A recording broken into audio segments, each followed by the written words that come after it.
एक मिनट रुक जाइए भाई, भाई भाई भाई आओ रुको, अभी आखिरी ओवर है, बैठो, मैच खत्म नहीं हुआ। आप हमारी बात को लिख कर रख लीजिए। मैंने उत्तर प्रदेश के चुनाव में भी कहा था, मगर उत्तर प्रदेश के दलित और मुसलमान ने ओवैसी की बात का यकीन नहीं किया। मैंने कहा था कि समाजवादी बीजेपी को नहीं हरा पाएगी, मगर मुसलमानों ने तय किया कि नहीं नहीं हम वोट देंगे। मैं ये कह रहा था कि अब मजलिस को कामयाब करो, अपने 4-5 विधायक को कामयाब करो जो जाकर लड़ेंगे आपके लिए। वक्त ने बता दिया कि मैंने सच बोला था। गुजरात में मैंने कहा था कि बीजेपी को ये कांग्रेस नहीं रोक पाएगी, आप मजलिस के विधायक को कामयाब करो।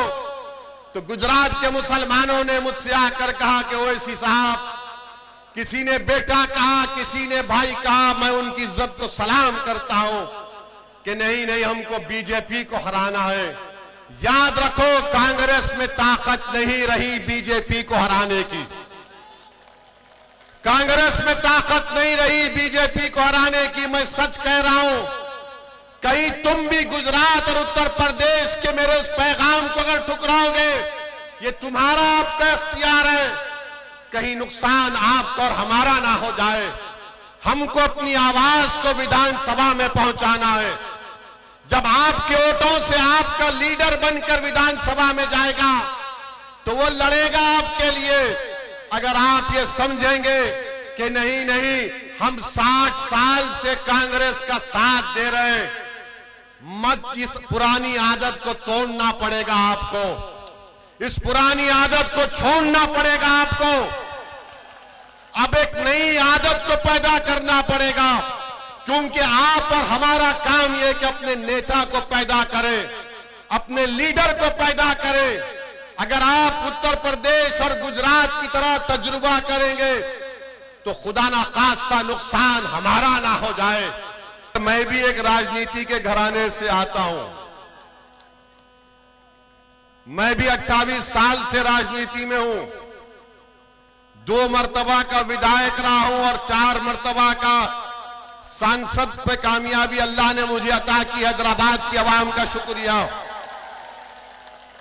अमीन खान साहब, जरा मेरी बात को सुनो। अगर आपके यहां पर लोग हैं, मुझे यकीन है कि आप बिजाए होंगे कि देखो ये भड़काऊ भाषण क्या देता है।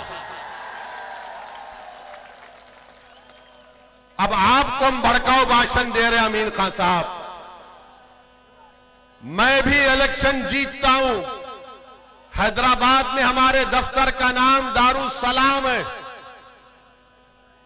खुला दफ्तर है, कोई दरवाजे नहीं है, कोई भी आकर मुझसे मिल सकता है, कोई सिक्योरिटी नहीं, कोई रोक टोक नहीं। इलेक्शन जैसा खत्म हो जाता, मेरे पास बीजेपी के, कांग्रेस के वो तमाम लोग आते जो मेरे मुखालिफ में इलेक्शन में काम किए थे, और मैं अपनी जबान से कभी उनको ऐसा भी नहीं कहता हूं कि क्यों आए यहां पर, बल्कि इज्जत देकर उनको बिठाता और पूछता बोलो क्या काम है तुम्हारा। उनका काम करा कि हम भी जाते, काम हो ना हो, मगर उनको इज्जत से पेश आते। जब कोई हमारे ऑफिस पर आ जाता है तो हमारी जिम्मेदारी है कि उसका मान सम्मान रखें। और बहादुर इंसान तो वो है कि चुनाव के बाद वो सबको साथ लेकर चले, वही तो इंसान और नेता बन सकता है। मगर ये कि आप इतने बड़े पुराने आदमी हैं और कोई आपके घर को आया तो आप पूछते हैं कि तुमने वोट नहीं दिया। अरे बीजेपी के लोग मेरे पास आकर अपना काम करा कर जाते, मैं कभी उनसे नहीं पूछता हूं कि काम तुमने वोट दिया नहीं दिया, और वो मैं अपना काम कराकर मुझसे कहते हो ओवैसी साहब काम तो हो गया मगर चुनाव में मुकाबला करेंगे। मैंने कहा कि प्यारे तुझे मैं शर्मिंदा होने नहीं दूंगा, फिर हराऊंगा मैदान में। ये दम होना चाहिए, ये एतमाद होना चाहिए।